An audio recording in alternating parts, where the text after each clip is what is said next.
Ce podcast est propulsé par Ox B2B, une firme spécialisée dans le développement des affaires numériques.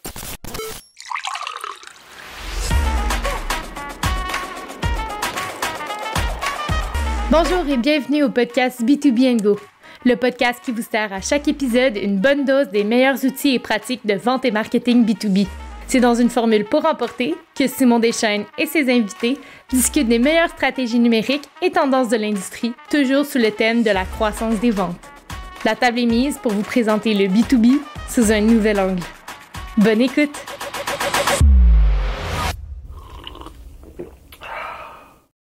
Bonjour, alors aujourd'hui, on aborde un sujet qui a l'air de s'éloigner un peu du thème de la croissance des ventes, mais qui est la cyberprévention.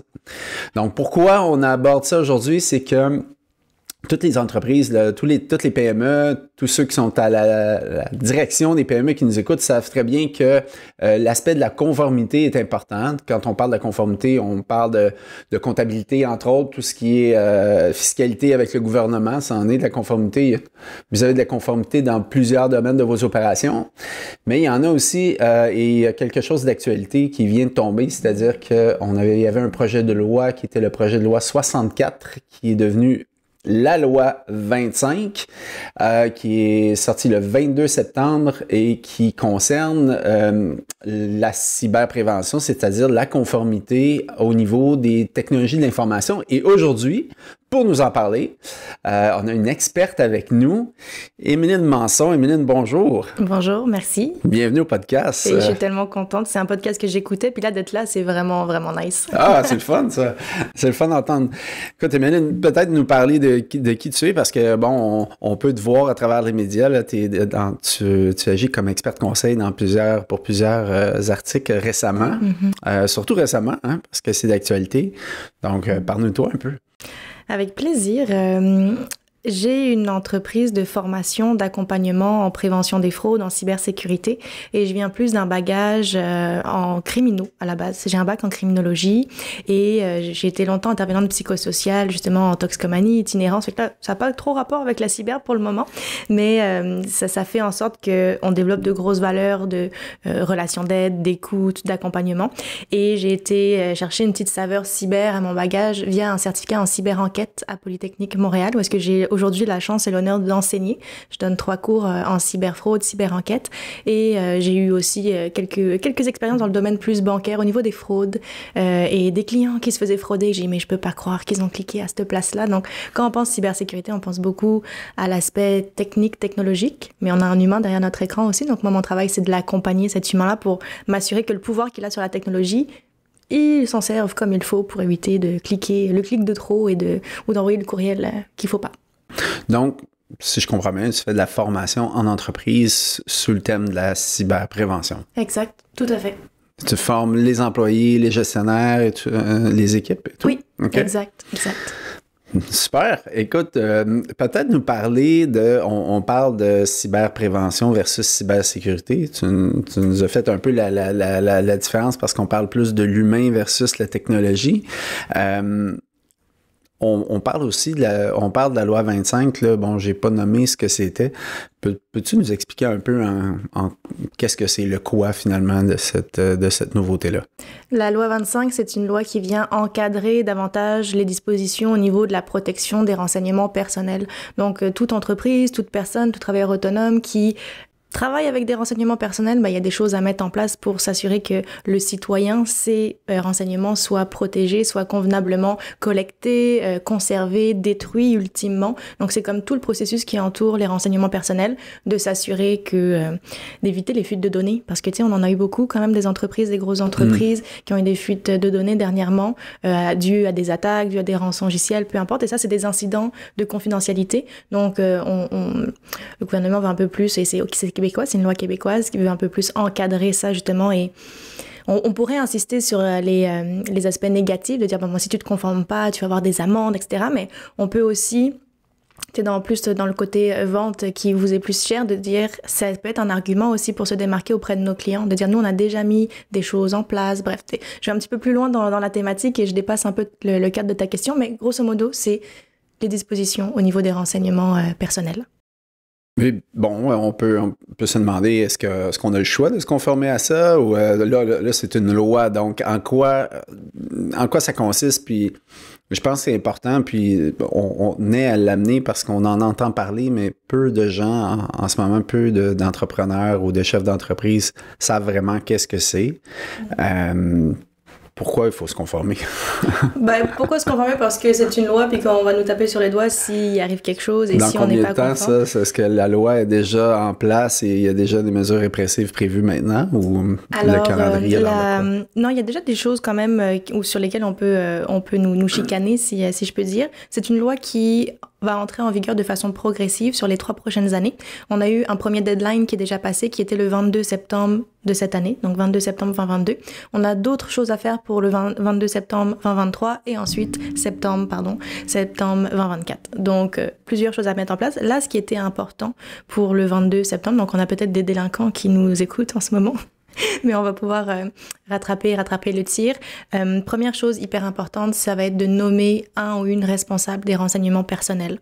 Par défaut, en ce moment, si les gens qui nous écoutent ont aucune idée de ce que c'est le responsable, par défaut, c'est la plus haute personne au sein de l'entreprise, la plus haute hiérarchie de l'entreprise qui occupe ce rôle, peut-être sans le savoir. Donc, c'est un enjeu. C'est un rôle qui peut être délégué à l'interne, à quelqu'un d'autre à l'interne ou à l'externe aussi. Et une autre chose qui est importante avec ce rôle de responsable, c'est qu'il doit être affiché sur le site web. Donc, on doit afficher sur notre site web, soit si on a déjà une politique de confidentialité qui est en place, l'intégrer dans cette politique, ses coordonnées, ou bien dans notre section contact, ajouter les coordonnées du responsable de la protection des renseignements personnels. Ça, c'est un premier aspect. Est-ce que, avant que j'embarque dans l'autre aspect, tu as des petites questions par rapport à ça? De coutume, là, c'est quand même récent, mais qu'est-ce que tu vois dans le portrait des PME? Est-ce qu'on nomme des gens nécessairement en TI, absolument? Est-ce que ça peut être, je dis n'importe quoi, un comptable qu'on a qui est à l'externe? Est-ce que ces gens-là doivent être rémunérés pour occuper ce poste-là? Quel genre de pratique tu vois sur le terrain avec ça? Alors, souvent, je donnais de la formation, justement, auprès de certains groupes, auprès de gens en TI, auprès de gens en RH, ou même de dirigeants d'entreprise. Je leur pose la question, vous, qu'est-ce que vous en faites? Est-ce que vous gardez ce rôle-là? Est-ce que vous le déléguez à l'interne, à l'externe? Et malheureusement, j'ai un des choix de réponse dans mon petit questionnaire que les gens on n'a aucune idée encore. Fait que les gens le savent pas trop. Pour l'instant, je te dirais que je le vois beaucoup être délégué. Et encore une fois, ça dépend de la taille de nos entreprises, mais délégué plus aux équipes, comme tu dis, à l'interne comptable, aux gens en RH, aux gens en TI. Mais je trouve que les gens en TI et les gens en RH ont déjà beaucoup de choses sur leur bureau, par exemple. Mais, ou alors, plus s'il y a un département juridique, des avocats à l'interne. Ça, ce serait comme, généralement, le best. C'est un naturel, ouais, exact. Parce qu'il y a beaucoup, tu sais, le rôle du responsable de la protection des renseignements personnels, c'est un grand RPRP pour les intimes. Il a quand même beaucoup de choses qui s'ajoutent à sa liste de tâches habituel, parce que ce responsable-là, il doit, entre autres, mettre en place plusieurs politiques et procédures. Ça, c'est ce qu'il va y avoir à faire pour 2023. Donc, des politiques, des procédures entourant, on parlait de la politique de confidentialité. Si on n'a pas de politique de confidentialité actuellement, pour 2023, il va falloir en avoir une sur son site web. Pareil, au niveau de la collecte des renseignements, de la destruction des renseignements, toutes ces choses-là. Alors, il y a beaucoup, beaucoup de travail à faire. Donc, ce responsable-là, son rôle, ça va être de s'assurer qu'on est conforme, s'assurer de respecter la loi, et aussi quand il y a un incident, c'est cette personne-là qui va chapeauter un petit peu toute la gestion de crise, indirectement toute la documentation de cette crise-là. Donc ouais, de gros rôles. Quand même, donc, ce que tu constates, c'est qu'il y a beaucoup d'entreprises qui n'ont pas nommé cette personne-là, ou de facto, le président, lorsque tu poses la question, vient de comprendre que c'était lui, c'est ça? Oui. Dans le cadre, une petite précision, parce que c'est une question qu'on m'a posée dernièrement, et exemple dans le cas d'OBNL. D'OBNL, à ce moment-là, qui serait le responsable? C'est plus au niveau du CA. Et là, le CA va le déléguer plus peut-être au directeur général, mais sinon, c'est au CA que revient ce rôle. Lorsque conseil d'administration, par exemple, souvent les gens sont habitués un peu à plus de règles, plus de décorum, de conformité. Mm-hmm. À ce moment-là, j'imagine que le cadre est déjà prévu, ou du moins, il s'en occupe davantage. Ouais. C'est pas rare qu'on ait un membre du CA qui soit avocat, ou qui ait un peu ce chapeau légal-là, donc ça vient vraiment faciliter moins... c'est quoi le contraire d'alourdir? Alléger. Rendre plus léger, voilà, alléger. Bon, là, on rentre dans le cœur du sujet, dans le contenu de la loi comme telle. C'est quoi un renseignement personnel? Un renseignement personnel, alors il y a comme une petite définition. En fait, tu as comme 2 définitions dépendamment de l'organisme où est-ce qu'on va regarder ça, mais c'est un renseignement qui permet d'identifier quelqu'un. Donc, on peut penser, il y a des renseignements personnels qui sont plus évident que d'autres. Quand on pense au nom, prénom d'une personne, à une date de naissance, à une adresse, c'est beaucoup plus évident. C'est des choses auxquelles on pense le plus. Les adresses courriels aussi. Dans le domaine, on va avoir tendance à collecter beaucoup d'adresses courriels. Mais il y a aussi des renseignements personnels qui sont moins évidents, qui nous viennent moins à l'esprit, du type une adresse IP. C'est une adresse IP, on a quelqu'un qui vient sur notre site web, on collecte l'adresse IP, tout ce qui traite aussi de dossiers plus médicaux, de renseignements médicaux, la personne, quelle langue est-ce qu'elle parle. Donc, c'est plein d'informations qui permettent d'identifier directement ou indirectement une personne. Okay. C'est très large. Et une personne physique ou ça s'adresse aux une personne morale aussi parce que... Personne physique. Personne physique. Oui, un individu, donc, vraiment. Une entreprise qui fait affaire avec une autre entreprise qui collecte des informations sur cette entreprise-là, c'est pas couvert par la loi actuellement. Non, c'est ça. Les renseignements professionnels sont pas couverts par cette loi-là. OK, c'est vraiment personnel. Ouais. J'imagine les informations de paiement, une carte de crédit de quelqu'un, par exemple, ça en fait partie aussi. Oui, un spécimen de chèque. On oublie ça, les spécimens de chèque. Mais oui. Est-ce que les documents échangés en font partie aussi? Ça dépend ce que contient le document. Si c'est un document, justement, qui va contenir un nom, une date de naissance, un numéro d'assurance sociale, clairement, oui. OK. Mais aussitôt qu'il y a un nom, ça peut être le cas. Oui. Bon, exact. OK. C'est quand même assez extensif. Il y a beaucoup de choses là-dedans. Qu'est-ce que, là, tu nous parlais de la première échéance qui est le 22 septembre. Oui. Et après ça, il va y avoir le 22 septembre 2023-2024 aussi. Hein? Il y a d'autres milestones. Qu'est-ce qui se passe si on se fait prendre? Puis comment ça va être renforcer cette loi-là? Comment ça va être maintenu ou il va-t-il avoir une police des renseignements personnels? Il va y avoir, qui existe déjà, mais qui est toute neuve elle aussi et qui s'adapte un petit peu à cette nouveauté, c'est la commission d'accès à l'information. Ça va être eux un peu la police indirectement, mais tu sais, demain matin, si on n'est pas conforme, c'est un petit peu comme pour n'importe quelle autre loi, ça va beaucoup être sous forme de dénonciation. C'est qu'il y a eu un incident, puis que là, les gens sont pas contents et vont cibler ça à la commission d'accès à l'information. Donc là, oui, ils vont mettre un peu plus le nez dans nos choses, mais sinon, ils vont avoir tellement de jobs, eux aussi, que je pense pas qu'on va avoir des visites aléatoires. Après, je dis ça, on sait pas, mais ça m'étonnerait que ce soit plus comme on le voit avec Revenu Québec ou peu importe, plus sous forme de dénonciation. Et mais ce qui va être important quand même, c'est il y a quand même des choses à faire qui sont accessibles quand on les décortique. C'est vrai que quand on regarde la loi comme ça paraît un petit peu complexe et compliqué et c'est normal. Mais si on décortique ça, comme tu dis, en milestone, en différentes étapes, ça devient un peu plus facile et réaliste. Donc on a parlé de la première étape là qui était de nommer une responsable des renseignements, la protection et de l'afficher sur le site web. Ça, c'est la première chose. Et deuxième chose qui était à faire pour cette année, pour 2022, c'est de créer, ou en tout cas d'avoir un registre des incidents de confidentialité. Donc ça, à quoi ça ressemble si les gens sont plus visuels? Mais c'est tout simplement un fichier Excel. Tiens, avoir un fichier Excel avec, dans tes colonnes, il est arrivé un événement à telle date, à telle heure. C'est quoi un incident? Ça, c'est un bon point. Donc, il y a comme 4... je vais peut-être en oublier toujours, on oublie toujours un, mais il y a comme 4 caractéristiques pour savoir ce qu'est un incident. C'est quand il y a eu la perte d'un renseignement personnel, quelqu'un qui a accédé à un renseignement personnel et qui l'aurait pas été supposé, donc un accès non autorisé. Donc, tu sais, un incident, finalement, j'en oublie 2 sur les 4, mais on pourra les mettre probablement dans les notes. De toute façon, j'invite tout le monde à aussi aller faire un petit tour sur le site de la Commission d'accès à l'information. C'est hyper complet. Ils ont quand même fait un gros travail de vulgarisation aussi, mais un incident, c'est ça, c'est que tu as un renseignement sous ta responsabilité, puis tu as un petit peu échappé des mains, finalement.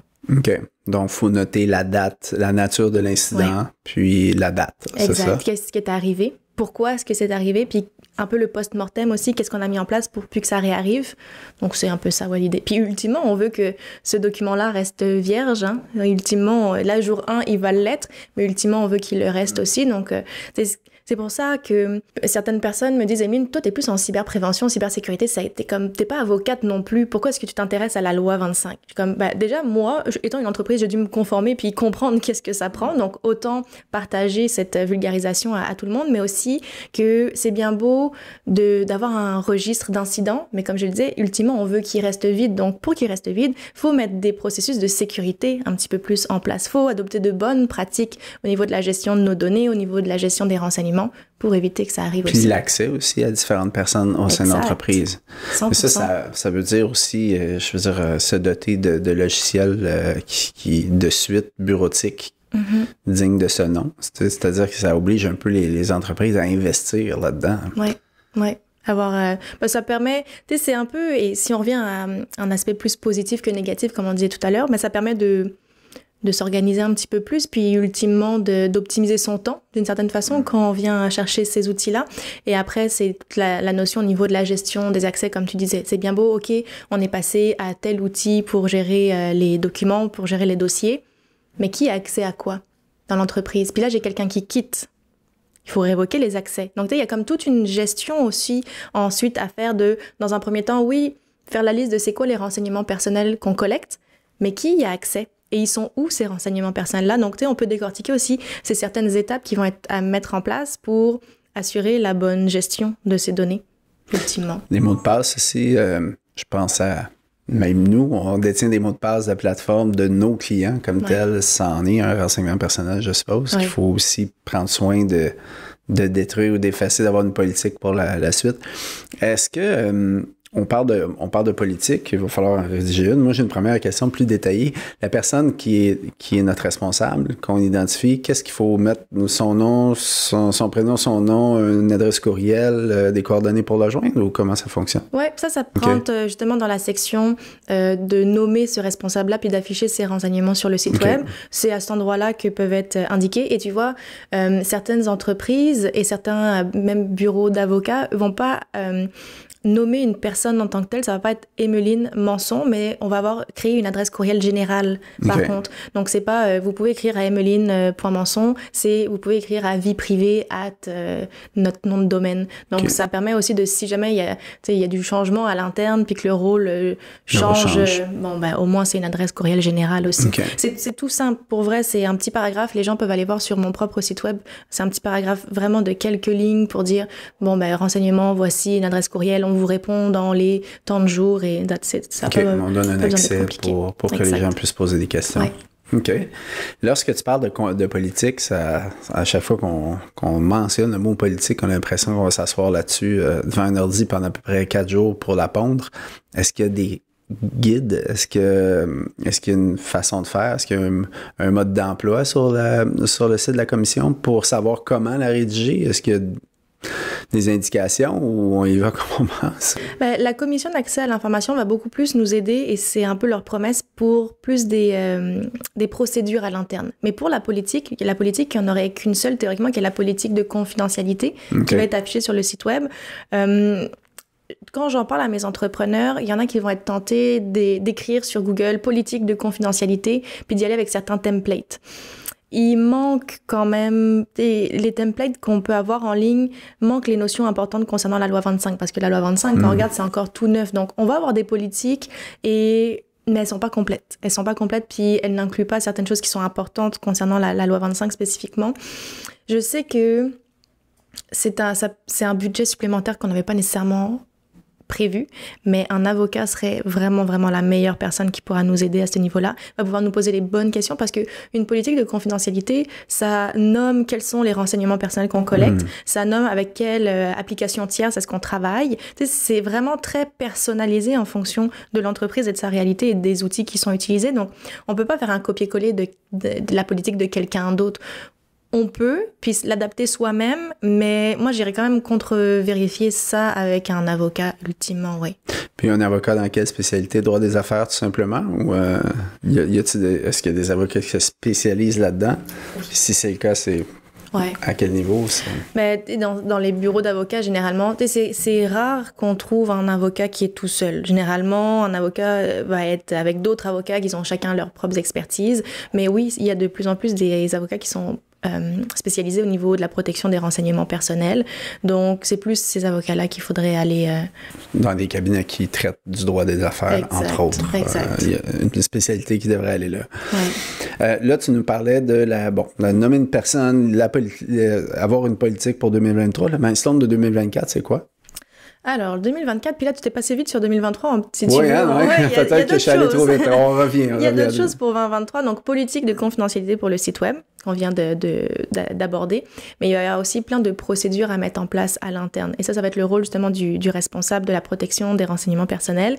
Ça va être de dire, un citoyen, un usager, un client, peu importe comment on peut nommer cette même personne, peut à un moment donné cogner à notre porte et nous dire « Hey, je veux que tu me fournisses tous les renseignements personnels que tu détiens sur moi. » Donc quand on reçoit ce type de demande, il faut avoir comme une procédure à l'interne pour savoir comment on traite ça.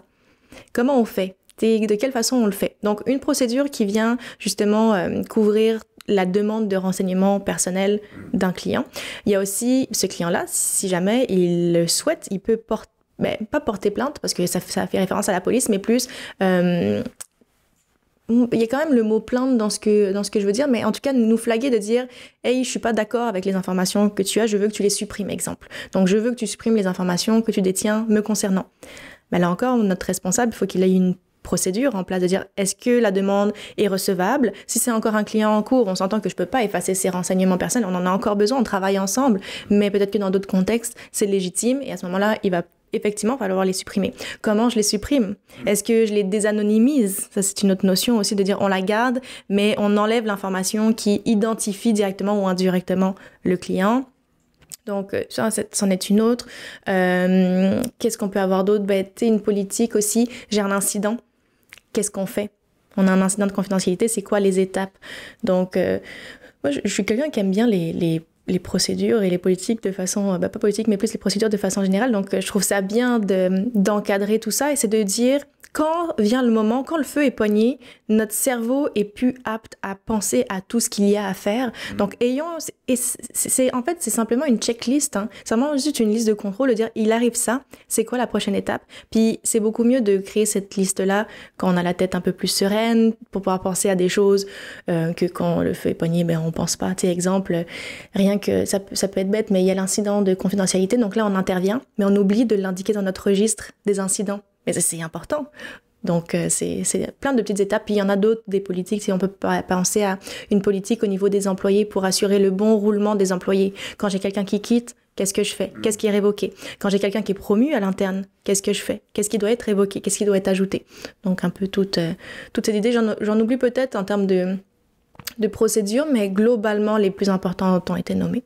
C'est intéressant. Puis, dans le fond, les procédures, ça me fait penser un peu à un plan de gestion de crise lorsqu'on on est à risque. Ça fonctionne pas mal mieux quand on l'a prévu avant que quand on vit la crise en improvisation. Mais mon Dieu, après les politiques, après avoir nommé quelqu'un, après les procédures, qu'est-ce qu'il va rester à faire? Il me semble que tout est fait pour 2024. Alors attends, on va 23, j'ai une dernière chose qui m'est venue en tête, une toute nouvelle notion aussi, c'est l'évaluation des facteurs relatifs à la vie privée. C'est une évaluation qui doit être faite par le responsable des renseignements personnels, responsable de la protection des renseignements personnels. Ça, c'est encore un peu nébuleux, comment est-ce que ça va être mis en place, mais grosso modo, ce qui est dit et la compréhension qu'on en a jusqu'à maintenant, c'est si jamais on travaille avec un fournisseur qui héberge et là je simplifie, mais qui héberge les données à l'extérieur du Québec, il faut quand même faire une évaluation des facteurs de risque, puis que la conclusion confirme que, OK, le risque a été mesuré, le risque est acceptable et on peut travailler avec eux encore. Donc, si on regarde, on parlait de certains outils collaboratifs tout à l'heure. On peut nommer Microsoft, on peut nommer Google. Mais Google, il n'a pas de serveur du tout, même au Canada. Et Microsoft, c'est au Canada, mais c'est pas au Québec. Donc, ça va amener des enjeux pour beaucoup de personnes de faire ces évaluations. Donc, ça, c'est encore un peu nébuleux. Puis, il y a d'autres moments où est-ce qu'une évaluation serait à faire aussi. Mais ça, c'est un élément important. Et pour 2024, enfin, c'est l'année la moins chargée en termes de liste, et quand tu regardes la liste des choses à faire, elle est moins importante, mais ça aborde la notion de droit à la portabilité des données.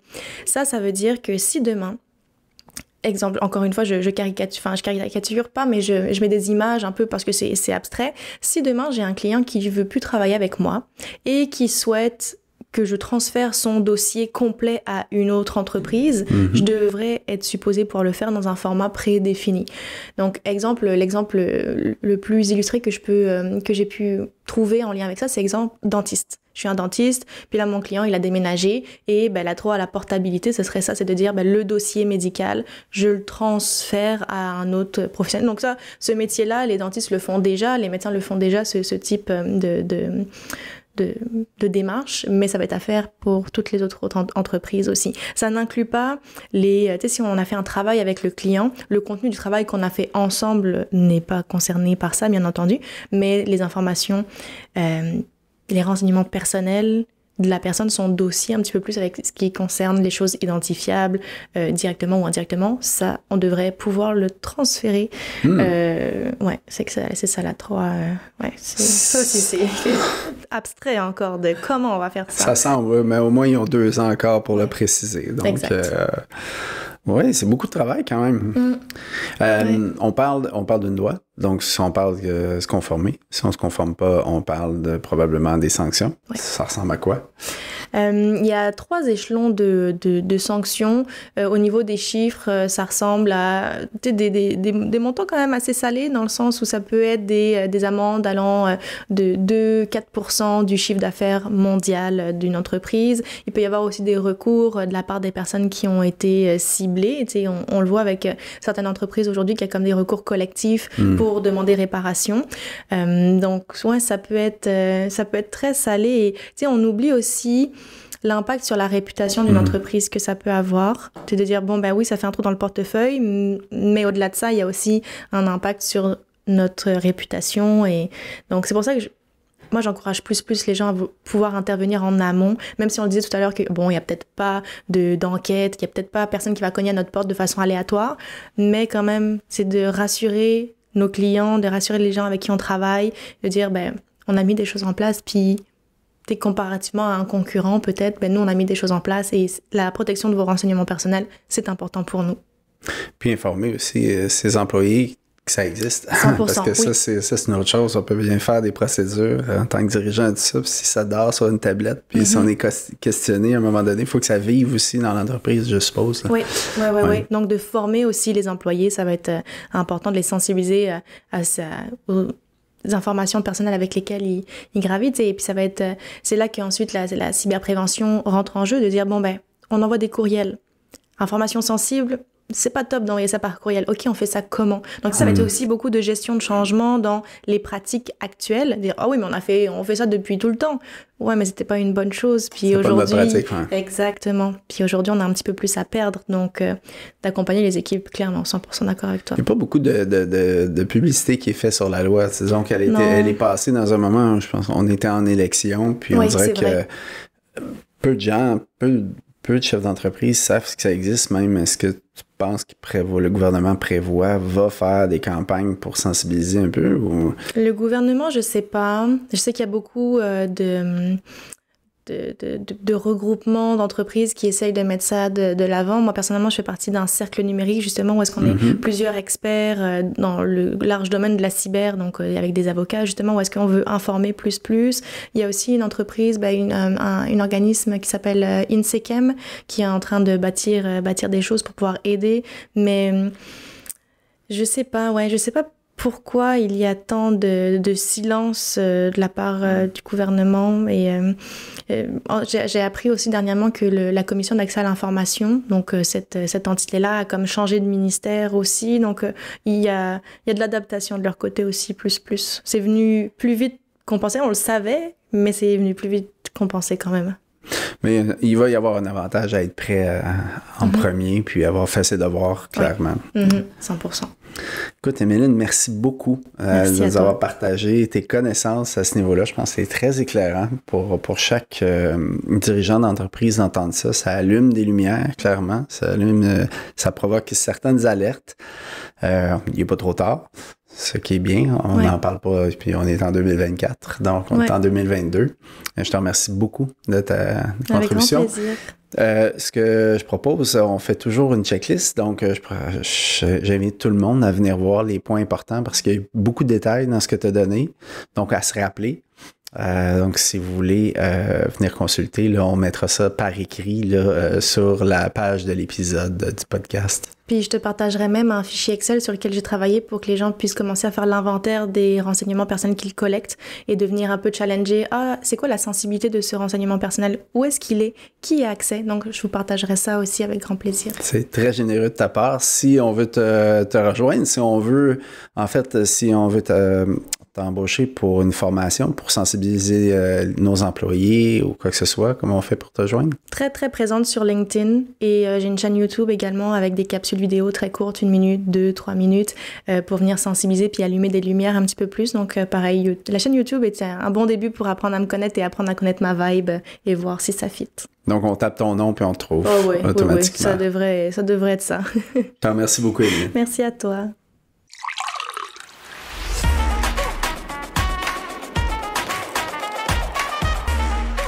C'est ce qui met fin à un autre épisode de B2B & Go. N'oubliez pas de vous abonner à notre infolette en vous rendant au oxb2b.com/podcast pour être notifié dès la sortie de notre prochain épisode, en plus de recevoir l'aide-mémoire préparée par notre équipe. Vous trouverez dans celle-ci un résumé des sujets abordés aujourd'hui, en plus de stratégies pour donner un boost de caféine à votre développement d'affaires B2B. Rendez-vous le mois prochain pour un tout nouvel épisode. À bientôt!